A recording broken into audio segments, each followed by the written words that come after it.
Let's talk about finding your ancestor in every census record. This is a great technique when you're starting out researching a particular ancestor because it provides the scaffolding or framework for the rest of your research, and because the census record often lists the entire family, you can really tell where they lived over the course of their lifetime.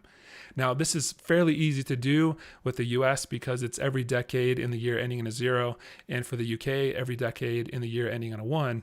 But for other countries and the states of the US, the census records can be hit or miss, and it's hard to know which ones are available. Goldie May can help with this. So I've browsed to a profile on Family Search, and so under the Guidance tab of Family Search, I'll see a box for that person. I can open up Collection Hints, and there I'll see a link to all the Denmark census records and all the US census records for the span of her lifetime. It's showing all of them, even though, a little bit of a naive view, even though she was already living in the US by 1855. But you can launch a search for each one and see if you find her in each census record. For free users, you can launch the search page, and for paid users, you can actually launch the search with the keywords filled in for you. Now, an alternative is to use the subway map. This provides a little better granular view into the collections that might be relevant for her. I'll change this to the state and country view. You're seeing that she lived in a couple places in Denmark over the course of the beginning of her life.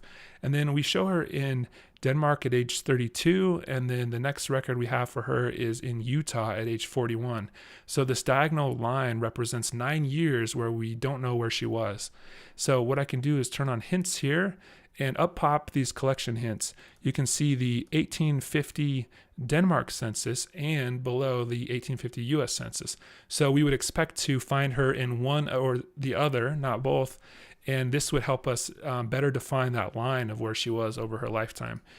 Similarly, there's an 1855 Denmark census, and so if I were to find her there, I would know that she emigrated to Utah somewhere between 1855 and 57. So I should want to launch these searches by clicking the link, and then I can pull up right away and see if this is a match for her and add her to the tree, and then the line will redraw to represent that change. So that is how you can check all the census records in Goldie May.